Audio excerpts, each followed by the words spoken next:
Иргэстрийн дугаарыг. Хамгаалж нэг юм хийлээд чинь. Манай интернетийн хурд үзэхгүй байх шиг байна.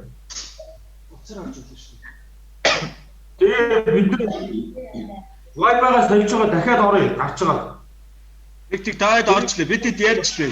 Тэгээ орж ирээд болоогүй юм байгаас нөхөд асуучихгүй юу. За тэгэнгүүт орон бол авч байгаа та. Ганцхан газараас 20 хүнийг хүлээлгэлтэй нэш явжлаа.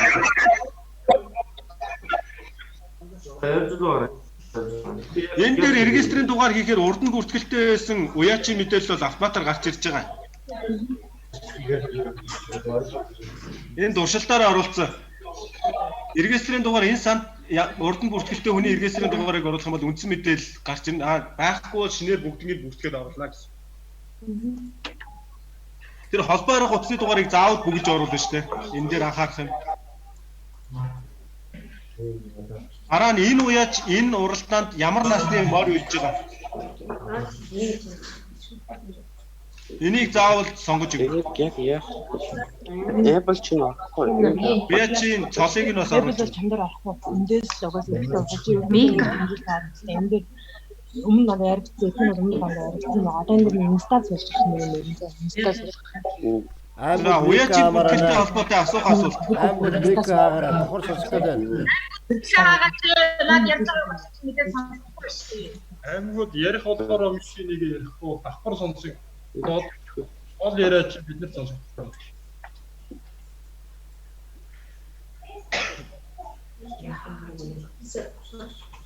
Бүгдийн нь юу хаад юм бэ? Энэ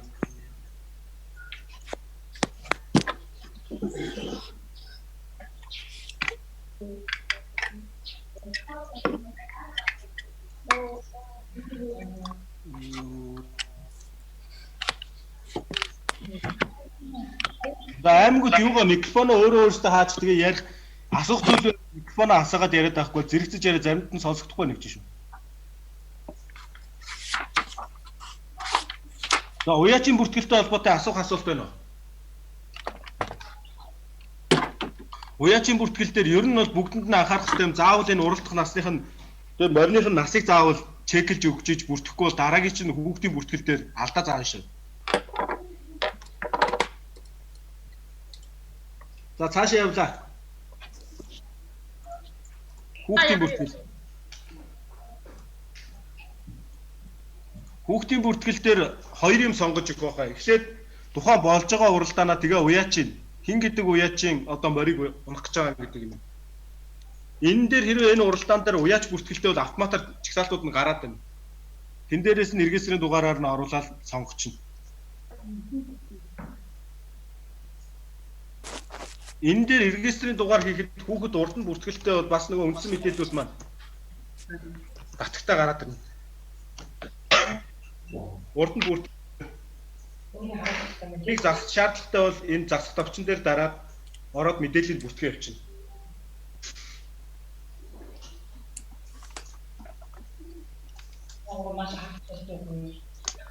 Юуг нь яах вэ? Картын дараа нь үндсэн мэдээллийг бүртгэж дараа нь холбоо явуулна үстэй. Дараа нь урд нь явуулжсэн жишгэрээ.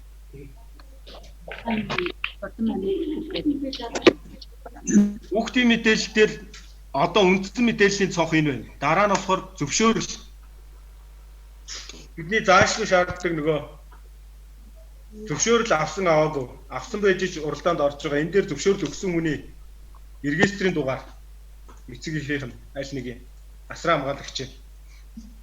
Мөн адилхан регистрийн дугаар хийгээд урд нь бүртгэлтэй хүн байх юм бол үндсэн мэдээллүүдийг татаа гаргаад ирнэ. Дараа нь даатгалын мэдээлэл. Ямар даатгалын компани даатгуулсан хизээ хугацаанд дуусгая. Тэгээд доор нь энэ уралдаанд ямар насны морьд уралдаж байгаа гэдэг сонголтыг хийж өгнө. Энэ хүртэл бүртгээл хадгалахад болно. Ардлын бэрхшээлтэй бол хүүхэд унсан тохиолдолд хийдэг тэмдэглэгээ. Саяны эхний 3-5-ыг бөглөөл хаана гэсэн үг. Биш тийм ийш нэг нэвтэрдэг баа гэсэн чинь. Асуух юм байна уу? Манай дээр энэ нөгөө хурдмар морины уралдаан гэдэг рүү ороод нөгөө нэг энэ мэдээллүүд нь гарч ирэхгүй ганцхан хүүхдийн туслана гэж байгаа байхгүй юу? Манай дээр эрхэн нэгдэг байна. Дараа нь юутайгаа агентлагтайгаа холбож эрхээ нээлгээрээ. За. Өөр асуух зүйл хүүхдийн бүртгэлтэй холбоотой асуух зүйл. Үндсэн мэдээллүүд бол ингээ бүртгэгдэл дуусаа.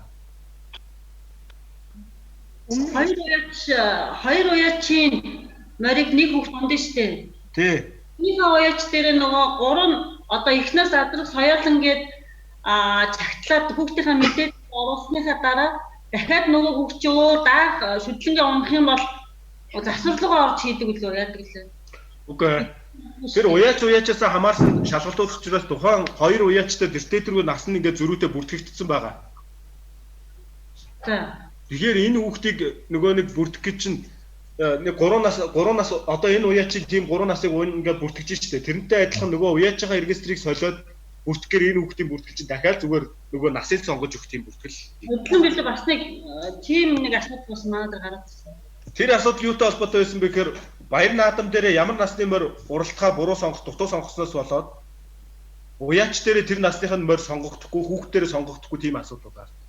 Тэгэхээр уралдаанаас хэд сурал болдог учраас уралдаан дээр бүх насаа сонгож өгөөрэй л гэж.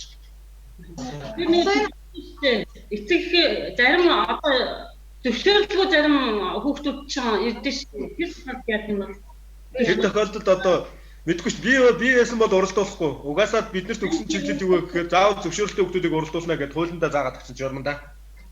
За. Офлайн орчинд бүртгэхэд нэг хүний ирэхээр 2-3 хүн зэрэг орж болдог болов. Нэг хүний ирэхээр 2-3 хүн зэрэг бүртгэх гээд ямар асуудал гардаг вэ гэхээр юуны карт холбоо штэ. Тэгэхээр нэг мэдээлэл нөгөө мэдээлэлээ устгадаг байхгүй юу? Тэгэхээр аль болох нэг ирэхээр одоо олон газар зэрэг бүртгэхээс татгалзах хэрэгтэй. Офлайн орчинд угаасаа 5 ирэх үүсгээд өгсөн байдаг шүү дээ бүх аймагуудад. Тэр ирэхээ яг юу яаж нэмэлж болно л та хэд. Офлайн орчинд орж байгаа тохиолдолд одоо өөр суман дээр ч юм уу онлайн орчинд тэр ирэхээр бас нэвтрэх асуудал гарах уу? Жишээлбэл 5 газар байна шүү дээ. 5 суман дээр офлайнаар бүртгэж байгаа бол 5 газараа ижилхэн ирэхээр орж болно. Тэр бол асуудалгүй. Дараа нь үндсэн систем нэгтгэгдэгд юу гэж гарч ирэх вэ гэхээр дорж гэдэг хүн нэг цаг хугацаанд 5 газар очиж зэрэг бүртгэл хийчихэл гэж гарч ирнэ. Тэгэхээр тэр офлайн дээр бүртгэсэн тохиолдолд заавал мэдээллийн дээр хөндлөлтөй баазаа хуулбардаг яг юм шиг үү? Интернет орчинд орж ирээ заавал илгээнэ. Тэгжиж нөгөө үндсэн клауд орчинд байгаа уралдааны мэдээллүүдтэй ч нэгтгэж байгаа байхгүй юу? Офлайн орчинд та хэдийн ашиглаж байгаа програм дээр нэг юм байгаа шүү. Онлайн дээр бол тухайн цаг хугацаанд бүртгэж байгаа бүх мэдээллүүд апдейт хийгдээ явж байгаа бол офлайн дээр тэр үеийн байсан бааз дээр та хэдийн нэмсэн мэдээлэл орж байгаа бусад газруудын мэдээлэл орохгүй байгаа. Тэгэхээр би 11-нд жишээлбэл Улаанбаатар хотод уралдаад 12-нд Дорноговд уралдах гэж байгаа бол тэр мэдээлэл тэр хүүхдийн мэдээлэл санд ороогүй байх магадaltaй гэсэн үг байхгүй юу? Офлайнаар бүртгэж байгаа тохиолдолд. Тийм асуудлууд нэлээд гардаг шүү. Би өчигдөр уралдаад байхад яагаад өнөөдөр энэ дээр мэдээлэл дээр гарч ирэхгүй байгаа гэдэг чинь тэрнтэй холбоотой шүү. Офлайн орчин та нарын компьютер дээр мэдээлэл чинь хадгалагдж байгаа учраас компьютерийн аюулгүй байдал тэр нөгөө мэдээлэл алдагдах гэдэг дээр нь бас анхааралтай ажиллахгүй бол өнгөрсөн жил уралдааны аюулгүй гой бүртгэгдсэн цаг гаргаа 3 өдөр бүртгэгдсэн байж байснаа мэдээлэл илгээхээ өмнө компьютероор форматлсан тохиолдлууд гарсан шүү дээ. Тэгээ тэр уралдааны мэдээлэл тэр чигтээ байхгүй. Нэг одоо нэг бүх цөмдийн наадмаа зэрэг болж байгаа эрхийн асуудлаа шийдэх юм нэг боломжтой бол олон нэг ирэхээр олон ирэхэд арай офлайнаар л амар юм болов. Би сая харин тэмдэлтэй холбоотой та хэд ноу хау хэлж өглөө шүү дээ. Байршил нь өөр заяа. Байршил нь өөр газруудад нэгэн зэрэг нэг эрхийг ашиглаж болно. Нэг байршил дээр жишээлбэл одоо Улаанбаатар улсын баяр наадам дээр нэг байршил дээр нэг эрхийг 3 ашиглаж болохгүй л гэсэн үг. Байршил нь өөр тохиолдолд бол хязгаарлалт байхгүй. Босно.